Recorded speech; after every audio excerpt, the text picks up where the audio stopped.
अस्सलामुअलैकुम student, I am Salman Hasan. Welcome to my YouTube channel Sindh board academy. Student, इस video के अंदर हम लोगों ने एक्सरसाइज 6.5 के क्वेश्चन नंबर 8 और 9 को कंप्लीट करना है इस वीडियो में। स्टूडेंट, याद रहे कि क्वेश्चन नंबर 8 जो है आपके पास पेपर में आ चुका है, एक इंपॉर्टेंट क्वेश्चन है। तो चलिए इन दोनों क्वेश्चन के सोल्यूशन स्टार्ट करते हैं। स्टूडेंट, तो यहाँ पे हम लोगों ने क्वेश्चन नंबर 8 ले लिया है एक्सरसाइज 6.5 का, जो कि आपके पास पेपर में भी आ चुका है। तो चलिए जाए बेटा, इसका एंटी डेरिवेटिव लेना है। तो चलिए जाए स्टार्ट करते हैं। तो बेटा सबसे पहले सोल्यूशन लिखा। सोल्यूशन लिखने के बाद हमें जो क्वेश्चन लिखा है वो एक बार लिख लेते हैं। 1 0 लिमिट दी है, उसके बाद x square dx divided by 4 minus x square की पावर होल पे क्या लिखा हुआ है 3/2। ठीक है जी बेटा, ये पावर दी है।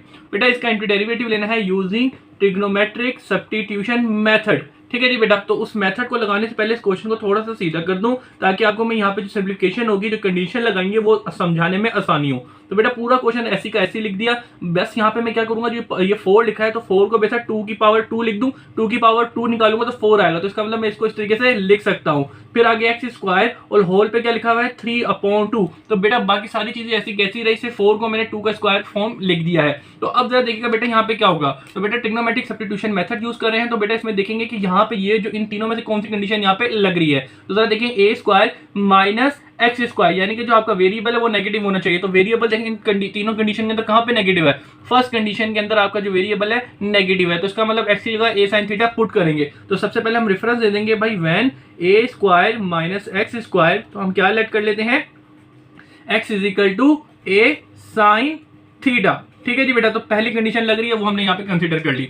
अब इसके बाद क्या करेंगे जरा वो देखें। तो बेटा रेफरेंस दे दिया, रेफरेंस के बाद हम जो क्वेश्चन है x इज इक्वल टू ए, अब a की वैल्यू यहाँ पे क्या है 2 है और साइन थीटा लिखा है वो ले लिया। x की वैल्यू आ गई, अब इसके ऊपर लेंगे डेरिवेटिव। तो x का डेरिवेटिव लिया dx ओवर डी थीटा, 2 को बाहर निकाल देंगे और साइन का डेरिवेटिव लेंगे। तो साइन का डेरिवेटिव क्या है, साइन का डेरिवेटिव होता है कोस थीटा और 2 को मल्टीप्लाई किया तो अगेन आपके पास ये चीज आ जाएगी। फिर क्या करेंगे, dx is equal to 2 cos theta d theta, जो डिवाइड हो रहा है उसे मैंने मल्टीप्लाई कर दिया। अब बेटा x और dx की बात हो गई। अब हम लिमिट्स के लिए काम करेंगे। तो एक लिमिट आपको क्या दी गई है 1 और दूसरी लिमिट आपको यहाँ पे क्या दी गई है, दूसरी लिमिट यहाँ पे आपको 0 दी गई है। तो बेटा ये जो x की वैल्यूज हैं बेसिकली लिमिट्स की, वो क्या कहाँ पुट करेंगे, जो चीज हमने x की वैल्यू पुट की है। तो x is equal to 2 sine theta जो हम लोगों ने कंसीडर किया है, इसके अंदर x की वैल्यू जो है वो हम पुट कर देंगे।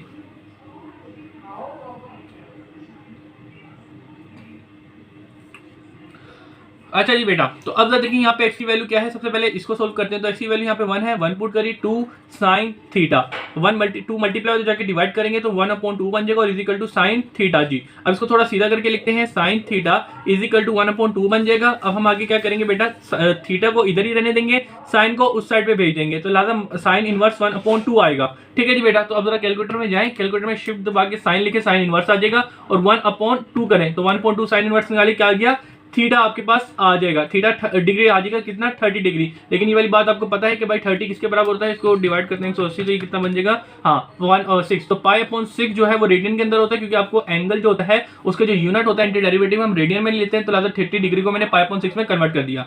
अब इसको जरा यहाँ पे सोल्व करते हैं। तो बेटा यहाँ पे एक्स की वैल्यू क्या दी गई है, यहाँ पे एक्स की वैल्यू आपको 0 दी गई है, वो पुट कर दी, 2 साइन थीटा दिया हुआ है। अब 2 मल्टीप्लाई हो जाके मैंने डिवाइड किया, तो 2 से मैंने 0 को डिवाइड किया तो मेरे पास 0 ही आएगा। अब इसको थोड़ा सीधा करता हूँ बेटा, तो sine theta is equal to 0 हो जाएगा। अब यहाँ से थीटा की वैल्यू चाहिए, तो sine theta is equal to sine inverse 0 हो जाएगा। तो साइन इनवर्स 0 निकालें तो साइन इनवर्स 0 ही होता है। तो यहां से आपने जो लिमिट्स की वैल्यू थी इन ऑर्डर ऑफ थीटा निकाल ली है। तो लिहाजा अब हम क्या करेंगे, जो सारी वैल्यू जो हमने कंसीडर की, जो गिवन क्वेश्चन होता है जिसको हम इक्वेशन नंबर 1 कहते हैं, उसके अंदर पुट करेंगे। तो लिहाजा हम यहाँ पे लिख देते हैं पुट इन इक्वेशन 1। तो इक्वेशन 1 में सारी वैल्यू पुट करेंगे। तो सबसे पहले आ जाएंगे यहाँ पे। तो बेटा लिमिट्स यहाँ पे क्या है, 1 लिमिट थी तो उसकी जगह क्या है पाई/6 और दूसरी लिमिट क्या थी 0। तो 0 लिमिट की जगह दूसरी लिमिट क्या आई थी, उसको जब सोल्व किया तो 0 आ गई। अब चलते हैं आगे, x लिखा हुआ है तो x की जगह हमने क्या पुट करना है, x is equal to 2 sine theta. तो चलें जी 2 साइन थीटा पुट कर दिया और इसके ऊपर स्क्वायर लिखा है तो वो स्क्वायर रह गया। फिर dx, तो भाई dx इसके बराबर है, dx बराबर 2 कोस थीटा और डी थीटा। ठीक है जी बेटा, अब आ जाए इसके डिवाइड में। अब इसके डिवाइड में जरा देखिएगा यहाँ पे क्या लिखा है 2 स्क्वायर माइनस एक्स। तो एक्स की जगह क्या हमने कंसीडर किया है 2 साइन थीटा आ जाएगा। ठीक है जी बेटा, वो वैल्यू पुट कर दी और इसके ऊपर था स्क्वायर तो स्क्वायर आ गया और इन द एंड इस होल के ऊपर क्या लिखा हुआ है 3/2, जो पावर लिखी है वो लिख दी। अब जरा देखिएगा जो इक्वेशन 1 थी उसके अंदर जो सारी वैल्यू हम लोगों ने कंसीडर की थी वो पुट कर दी, और आपको जो इक्वेशन 1 थी जो आपका क्वेश्चन था वो कुछ इस तरीके से बन जाएगा। अब इसकी हमने करनी है सिंप्लीफिकेशन, तो चलिए करते हैं। तो बेटा सबसे पहले लिमिट्स π/6 और 0 ऐसी कैसी नहीं, ये जो स्क्वायर है 2 के ऊपर आया तो 4 बन गया, और यही स्क्वायर साइन के ऊपर आया तो साइन स्क्वायर बन जाएगा। फिर 2 cos थीटा, और इसके अलावा d थीटा जो है वो यूं का यूं ही रहा। फिर इसकी आ जाए डिवाइड में। अब बेटा डिवाइड में जरा देखिएगा हम क्या करेंगे, बेटा 2 का स्क्वायर किया 4 माइनस, अब ये जो 2 है, ये जो स्क्वायर है वो 2 पे आएगा तो 2 का स्क्वायर करा 4 बन जाएगा, और यही स्क्वायर साइन के ऊपर आएगा तो साइन स्क्वायर बन जाएगा, और इसके ऊपर हमें इन द एंड जो हमारा 3/2 है वो ऐसी का ऐसे ही लिखा रहेगा। अब बच्चों तरह देखते हैं आगे क्या करेंगे, बेटा π/6 और 0, और इसके अलावा जो पूरा क्वेश्चन है sign square theta into 2 cos theta और d थीटा, जो चीज वो लिखी है उसको यूं का यूं ही रहने देंगे। नीचे तरह देखिए हम क्या करेंगे, बेटा इस टर्म के अंदर जो 4 है वो आ रहा है कॉमन, तो सबसे पहले 4 को कॉमन निकाला, 1 माइनस साइन स्क्वायर थीटा बच जाएगा, और इस होल के ऊपर क्या आ जाएगा, इस होल के ऊपर आ जाएगा 3/2।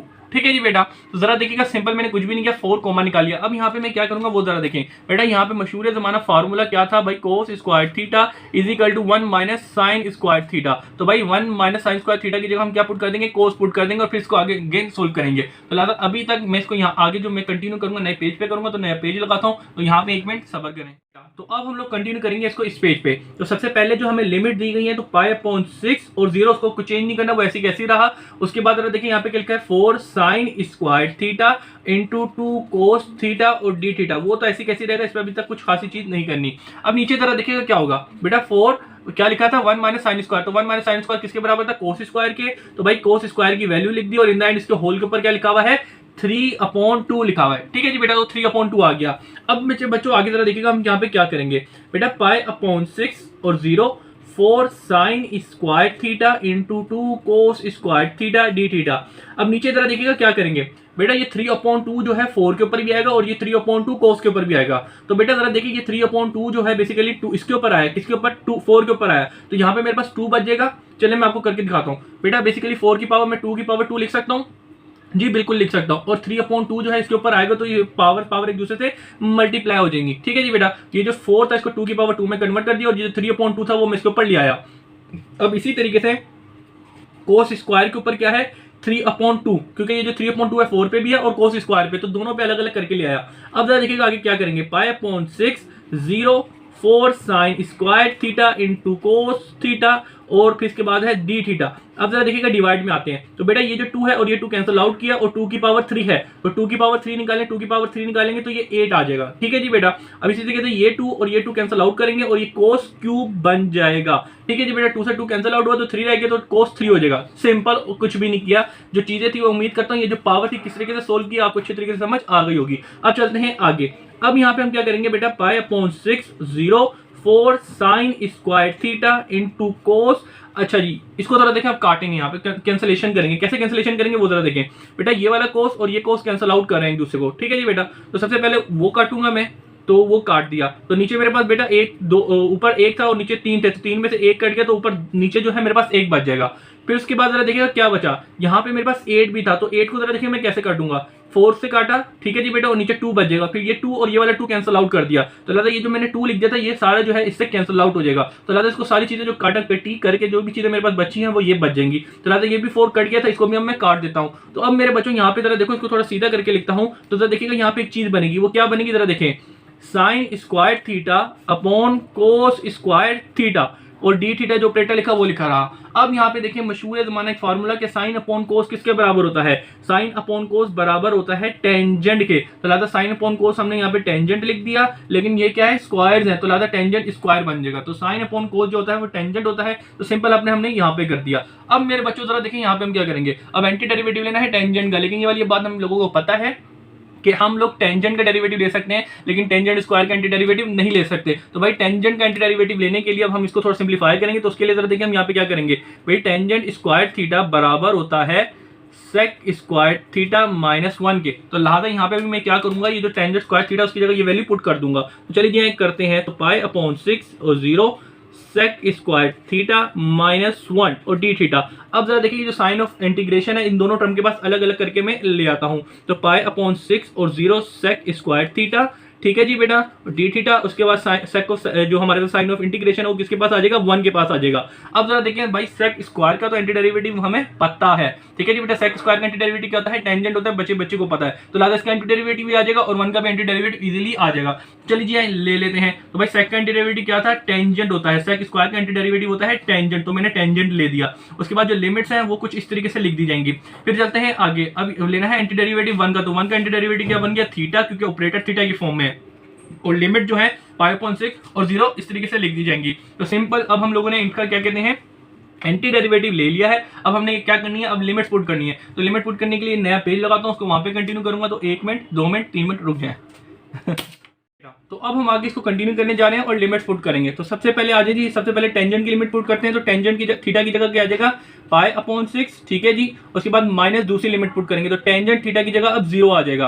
फिर आगे चलते हैं माइनस, अब यहाँ पे क्या करेंगे जरा देखिए, पाई के ऊपर थीटा की जगह आ जाएगा π/6 और माइनस फिर पाई की जगह क्या आ जाएगा, 0। सिंपल, कुछ भी नहीं करा, लिमिट पुट करनी है, जिसे करते हैं वही कर दी है। अब मेरे बच्चों आगे जरा देखिए क्या करेंगे। सबसे पहली बात बेटा, π/6 किसके बराबर होता है, π/6 आई थिंक 180 30 डिग्री के बराबर होता है। तो लागा हम टेंजेंट क्या निकालेंगे, टेंजेंट π/6 निकालने। अगर आपका कैलकुलेटर रेडियन के अंदर है, अगर नहीं है तो भाई आप 30 के लिख के निकाल सकते हैं। तो ये किसके बराबर आता है, π30 √3/3 के। फिर उसके बाद में क्या निकालना है, टेंजेंट 0, तो टेंजेंट 0 होता है, तो ये आपने 0 लिख दिया। अब माइनस π/6 और माइनस 0 है वो ऐसे का ऐसे रहा, कुछ नहीं किया। अब जरा देखेंगे क्या करेंगे, π√3/3, अब माइनस 0 किया तो मेरे पास यही नंबर आ जाएगा। फिर आगे क्या लिखा, माइनस, अब माइनस के बाद क्या लिखा यहाँ पे, π/6 माइनस 0 किया तो यहाँ पे मेरे पास π/6 आ जाएगा। ठीक है जी बेटा, अब हम यहाँ पे क्या करेंगे आगे जरा देखें, √3/3 माइनस π/6, तो बेटा this is your final answer. तो बेटा यहाँ पे आके आप अपना आंसर जो है छोड़ सकते हैं, लेकिन आप इसका अगर एलसीएम ले लेंगे तो आपको जो बुक में पीछे आंसर मिला है उसी तरीके से आंसर यहाँ पे भी मिल जाएगा। तो इसका ले लेते हैं एलसीएम। तो एलसीएम लेने की जरा देखिए, सबसे चीज बड़ी क्या है, 6 है। अब 6 आ गया, 6 को इससे मैं मल्टीप्लाई करूंगा तो 6 से और ये 3 कैंसिल आउट कर दो 2 और 2 मल्टीप्लाई बाय √3 हो जाएगा। इसी तरीके से 6 जो है इससे मल्टीप्लाई होगा, 6 से 6 कट जाएगा, तो यहाँ पे सिंपल आपके पास पाई आ जाएगा। तो भाई this is your final answer. लेकिन आप यहाँ पे चाहें तो 1/6 को बाहर निकाल सकते हैं, 2 √3 माइनस पाई, कुछ इस तरीके से भी लिख सकते हैं। तो भाई this is your final answer. आप अपना आंसर चाहें तो कुछ इस तरह भी लिख सकते हैं, इतना छोड़ना चाहें तो यहाँ पे भी छोड़ सकते हैं। तो यहाँ पे आके इस क्वेश्चन को करते हैं खत्म। स्टूडेंट, तो यहाँ पे हम लोगों ने क्वेश्चन नंबर 9 ले लिया है एक्सरसाइज 6.5 का। तो चलिए इसका सोल्यूशन लेते हैं। तो बेटा सोल्यूशन लिखा, सोल्यूशन लिखने के बाद जो क्वेश्चन लिखा है 3 और √3 जो लिमिट दी है वो लिख दी। उसके बाद क्वेश्चन का लिखा है dx x² + 9। बेटा इसका एंटी डेरिवेटिव लेना है यूजिंग ट्रिग्नोमेट्रिक सब्स्टिट्यूशन मेथड के थ्रू। तो लिहाजा उसको लगाने से पहले 3 और √3, उसके बाद dx और उसके बाद डोमिनेटर में जरा देखें x² और x² प्लस जो 9 लिखा है, 9 को मैं 3 का स्क्वायर कर सकता हूं। ठीक है जी बेटा, तो लादा ये थोड़ी सी सिंप्लीफिकेशन करता हूं, क्योंकि ट्रिग्नोमेट्रिक सब्स्टिट्यूशन मेथड के अंदर हमें ये 3 कंडीशन लगानी होती है, तो इस कंडीशन को समझाने के लिए मुझे आसानी रहेगी। ठीक है जी बेटा, तो अब जरा देखिएगा यहाँ पे क्या होगा। बेटा सबसे पहले जरा देखिए यहाँ पे जो, क्योंकि इन 3 कंडीशन में देखें यहाँ पे कौन सी कंडीशन लग रही है, तो x² प्लस a², क्योंकि a बेसिकली कांस्टेंट नंबर है, कांस्टेंट नंबर यानी कि दोनों जो नंबर है बेसिकली वो वेरिएबल और कांस्टेंट नंबर दोनों पॉजिटिव है। तो इन तीनों कंडीशन में देखें कौन पॉजिटिव है, तो दोनों नंबर जो होते हैं वेरिएबल और कांस्टेंट नंबर पॉजिटिव है, तो इसका मतलब यहाँ पे जो कंडीशन लगेगी वो दूसरी कंडीशन लगेगी। तो यहाँ पे आप चाहें तो रेफरेंस दे दें कि भाई व्हेन x² प्लस a², तो लेट हम क्या कर लेते हैं, let x = a tangent theta. ठीक है जी बेटा, तो x की जगह जहां क्वेश्चन में x होता है वहां पे हम a टेंजेंट थीटा पुट करेंगे। तो चलिए यहाँ पुट करते हैं। तो लादा लेट लिखा, लेट के बाद x = a tangent theta put करने जा रहे हैं। उसके बाद लिख दें यहाँ पे a की वैल्यू, यहाँ पे क्या है, a की वैल्यू यहाँ पे 3 है। ठीक है जी बेटा, तो सिंपल, अब ये x की वैल्यू कंसीडर होगी, फिर इसके ऊपर हम लेते हैं derivative with respect to theta. तो भाई टेंजेंट का डेरिवेटिव क्या होता है, टेंजेंट का डेरिवेटिव होता है sec² थीटा। उसके अलावा 3 से मल्टीप्लाई होगा, वो 3 मल्टीप्लिकेशन में ही रहा। अब आगे क्या करेंगे जरा देखिए बेटा, dx = 3 sec² d और d थीटा जो इसके डिवाइड में वो इससे मैंने मल्टीप्लाई कर दिया। तो सिंपल यहाँ पे क्या किया, d थीटा को इससे मल्टीप्लाई कर दिया, जो dx की जो वैल्यू है वो निकल के यहाँ से मेरे पास आ जाएगी। तो बेटा x और dx का काम हो गया, अब लिमिट के लिए काम करते हैं। तो सबसे पहले लिमिट हमें यहाँ पे क्या दी है, x 3 दी गई है, और दूसरी लिमिट हमारे पास यहाँ पे क्या लिखी है, दूसरी लिमिट हमें यहाँ पे लिखी हुई है x√3। ठीक है जी बेटा, ये जो x की वैल्यू है बेसिकली जो हमने x की वैल्यू कंसीडर की है, x = 3 टेंजेंट थीटा उसके अंदर पुट करेंगे। ठीक है, x = 3 टेंजेंट थीटा उसके अंदर पुट कर देंगे। तो चलेंगे x की वैल्यू पुट करते हैं, वहां से थीटा की वैल्यू मालूम करते हैं। तो भाई 3 √3 = 3 टेंजेंट थीटा। अब जरा देखें यहाँ पे क्या करेंगे, ये 3 और ये 3 कैंसिल आउट किया, √3 is equal to tangent theta हो जाएगा। बेटा इसको सिंप्लीफिकेशन के लिए थोड़ा सा सीधा कर दूं ताकि आपको मैं इजीली समझा सकूं। क्वेश्चन को थोड़ा सीधा कर दिया। अब जरा देखें यहाँ से थीटा की वैल्यू मालूम करेंगे, तो भाई टेंजेंट उधर जाके हो जाएगा इनवर्स और √3 बन जाएगा। तो भाई अभी अपना कैलकुलेटर निकालें, कैलकुलेटर के अंदर शिफ्ट दबा के टेंजेंट लिखें और √3 करें। तो भाई अभी कैलकुलेटर के अंदर निकाला तो टेंजेंट क्या निकल गया, 60 डिग्री निकल गया। लेकिन ये वाली आप बात खूब जानते हैं कि 60 डिग्री जो होता है वो π/3 के बराबर होता है। ठीक है जी, तो आपने इसको रेडियन के अंदर कन्वर्ट कर दिया। अब इसी तरीके से यहाँ पे भी करते हैं। तो भाई पाई की वैल्यू, एक्स की वैल्यू यहाँ पे क्या है, √3 is equal to 3 tangent theta आप लिख देंगे, 3 मल्टीप्लाई हो जाके आप डिवाइड कर देंगे। तो देखिए √3/3 is equal to tangent theta हो जाएगा। अब यहाँ पे क्या करेंगे, इसको थोड़ा उलट देंगे तो tangent theta is equal to √3/3 आ जाएगा। अब बेटा यहाँ से थीटा की वैल्यू चाहिए तो यहाँ पे टेंजेंट इनवर्स कर देंगे, उसके अलावा √3/3 जो है वो लिखा रहेगा। तो अब देखिए यहाँ पे हम टेंजेंट थीटा की वैल्यू निकालेंगे, टेंजेंट इनवर्स ऊपर क्या लिखना है √3 और इसके डिवाइड में हमने क्या लिखना है, इसके डिवाइड में 3 चाहिए। तो जो वैल्यू लिखी थी वो लिख दी, इक्वल किया तो यहाँ पे आपके पास एंगल क्या निकल के आ गया, 30 निकल के आ गया। ठीक है जी, तो अगेन यहाँ पे वही वाली बात है कि जो एंगल लिखा है उसको हमने किसमें कन्वर्ट करना है, रेडियन के अंदर। तो 30 डिग्री बराबर होता है π/6 के, तो आपने इसको कन्वर्ट कर दिया किसके अंदर, रेडियन के अंदर। तो चलिए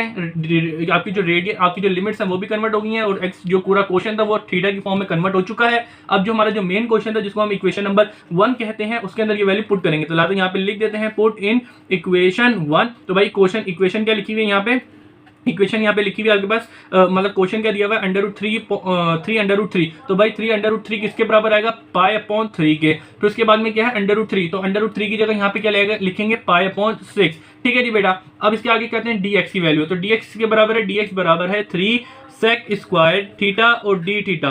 और इसके अब डिवाइड में आ जाए, इसके डिवाइड में क्या लिखा है x। तो बेटा x की जगह क्या आएगा, x की जगह 3 टेंजेंट आ जाएगा। तो भाई x की जगह 3 टेंजेंट लिख दिया, जो वैल्यू हमने अकॉर्डिंग टू गिवन कंडीशन निकाली थी उसके ऊपर स्क्वायर था वो स्क्वायर लिख दिया। फिर आगे चलेंगे, इसको होल स्क्वायर रूट लिखा है और x लिखा है, तो x की जगह क्या आ जाएगा 3 टेंजेंट थीटा का होल स्क्वायर प्लस 3 लिखा हुआ है। तो 3 का स्क्वायर जो है वो यूं का यूं ही रहा। अब जरा देखें, इसको थोड़ा सिंप्लीफाई करते हैं और इसका एंटी डेरिवेटिव ले लेंगे। चलिए बच्चा देखें आगे क्या करते हैं। तो भाई π/3 और π/6। ठीक है जी बेटा, और ऊपर क्या करेंगे जरा देखिएगा, 3 सेक थीटा, इसका स्क्वायर है डी थीटा। ऊपर तो कुछ खास करने की जरूरत नहीं पड़ी। नीचे जरा देखें, जो स्क्वायर है 3 पे आया तो 9 बन जाएगा और यही स्क्वायर टेंजेंट पे आया तो ये टेंजेंट स्क्वायर बन जाएगा। उसके बाद जरा देखिए आगे चलते हैं, ये स्क्वायर 3 का है तो ये 9 हो गया और यही स्क्वायर टेंजेंट पे आया तो टेंजेंट स्क्वायर बन जाएगा और 3 का स्क्वायर किया तो ये 9 हो जाएगा। ठीक है जी बेटा, अब यहाँ पे जरा देखिए हम लोग क्या करेंगे स्टूडेंट, यहाँ पे जरा देखिएगा एक चीज बता दूं, यहाँ पे टेंजेंट स्क्वायर थीटा प्लस 1 बराबर होता है सेक स्क्वायर थीटा के। ये बात मानते ही नहीं मानते, बिल्कुल मानते हैं। तो अब जरा देखिए मैं यहाँ पे क्या करूंगा, π/3, ठीक है सॉरी, जो 3 लिखा था वो ऐसी कैसी रहा, उसके अलावा π/6 जो लिमिट है वो ऐसी कैसी रही। ऊपर मेरे पास क्या लिखा है 3 सेक स्क्वायर थीटा और डी थीटा, जो ऊपर लिखा है वो ऐसी कह रहा, कुछ चेंजिंग नहीं गई। उसके अलावा यहाँ पे क्या लिखा हुआ है 9 टेंजेंट स्क्वायर थीटा, वो भी ऐसी कैसी रहा। अब जरा देखिए मैं यहाँ पे क्या करूंगा वो जरा देखिएगा बेटा इन दोनों के अंदर आ रहा है 9 कॉमन,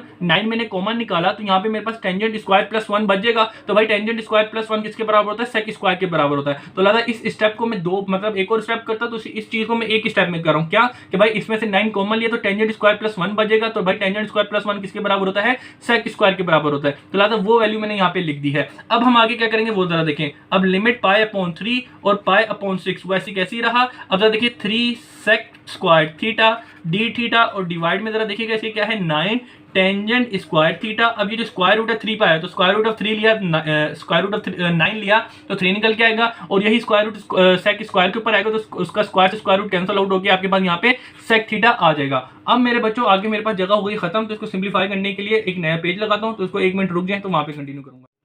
अच्छा जी बेटा, तो बेटा अब मैं क्या करूंगा, इस स्टेप को आगे कंटिन्यू करता हूं इस पेज पर। तो सर देखिए यहाँ पे क्या होगा, सबसे पहले हमारे पास जो लिमिट लिखी हुई है π/3 और π/6 लिमिट ऐसी कैसी रही। फिर उसके बाद देखिए आगे मैं क्या करूंगा बेटा, ये 3 और ये 3 कैंसिल आउट हुआ, ये सेक और ये वाला सेक कैंसिल आउट हुआ। तो ऊपर मेरे पास सिर्फ 2 सेक थे, 2 सेक में से एक सेक कट जाएगा तो एक सेक ऊपर रह जाएगा। उसके बाद नीचे जरा देखें, नीचे मेरे पास 9 और टेंजेंट स्क्वायर थीटा बच जाएगा। ठीक है जी बेटा, उसके अलावा कुछ भी नहीं बच रहा और ये डी थीटा जो ऑपरेटर है वो रह गया।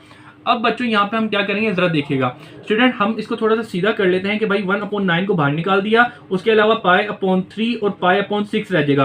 बेटा ये वाली बात तो आप जानते हैं कि इसके ऊपर हम डायरेक्ट एंटी डेरिवेटिव नहीं लगा सकते, क्योंकि इसको थोड़ा सिंप्लीफाई करेंगे फिर हम जो सीधा करके उसके ऊपर एंटी डेरिवेटिव इजीली लगा सकेंगे। तो अब वो सिंप्लीफिकेशन करने जा रहा हूँ, कुछ भी नहीं कर रहा, तो उसके लिए जरा देखिए क्या करूंगा। बेटा सबसे पहले यहाँ पे मैंने टेंजेंट स्क्वायर थीटा अलग कर दिया, उसके अलावा सेक थीटा अलग कर दिया और ये डी थीटा लिख दिया। इस बात को मानते हैं कि भाई ये 9 को बाहर निकाला और ये 1/टेंजेंट स्क्वायर बचेगा और ये सेक बचेगा। ठीक है जी। अब इसके बाद हम क्या करेंगे जरा वो देखें।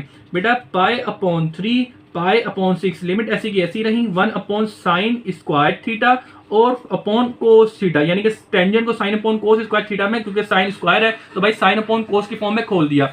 फिर इसके बाद क्या करेंगे बेटा, सेक किसका इनवर्स होता है, 1/कोस का इनवर्स होता है, तो लादा सिंपल इसको मैंने इसमें ब्रेक कर दिया। अब आगे क्या करेंगे जरा वो देखिए।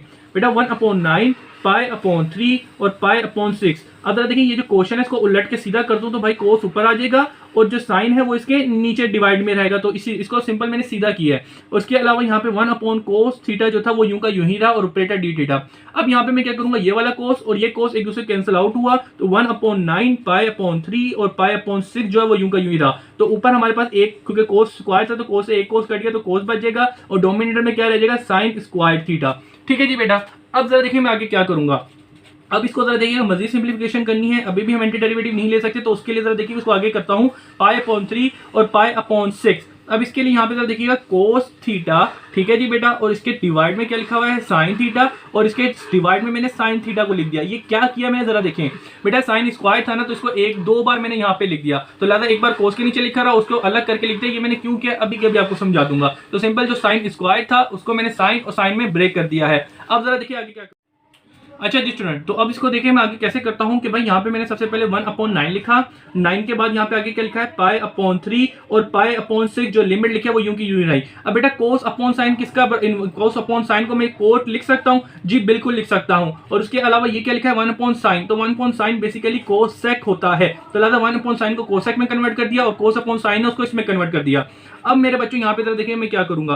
बेटा इसका थोड़ा ऑर्डर चेंज करता हूँ, पाई/6 और पाई/3 जो लिमिट है उनका तो कुछ नहीं किया, लेकिन यहाँ पे देखिएगा cosec theta into cot theta. अब बच्चों यहाँ पे देखो, अब हम इसका एंटी डेरिवेटिव इजीली ले सकते हैं। कैसे लेंगे मैं बताता हूँ। बेसिकली कोसेक इंटू कोट का एंटी डेरिवेटिव क्या होता है, माइनस कोसेक थीटा। ठीक है जी बेटा, तो लिहाजा कोसेक कोट थीटा का जो एंटी डेरिवेटिव होता है वो होता है माइनस कोसेक, तो उसका एंटी डेरिवेटिव ले लिया। जो लिमिट्स हैं पाई/3 और पाई/6, तो उसको मैंने कुछ इस तरीके से लिख दिया है। अब हम आगे क्या करेंगे, अब हमें इसकी लिमिट पुट करनी है, तो चलिए लिमिट पुट करते हैं। तो सबसे पहले माइनस को बाहर निकालते हैं और उसके बाद ये जो माइनस को बाहर निकाला तो -1/9 बन जाएगा और कोसेक थीटा, उसके बाद यहाँ पे क्या है पाई/3 और पाई/6 है। तो बेसिकली अब लिमिट पुट करेंगे, पहली लिमिट पुट करेंगे फिर दूसरी लिमिट पुट करने के लिए माइनस कर देंगे। तो लिहाजा आगे पेज हो गया खत्म, नया पेज लगाता हूँ फिर इसको वहां पे कंटिन्यू करूँ, तो 1 मिनट रुक जाए।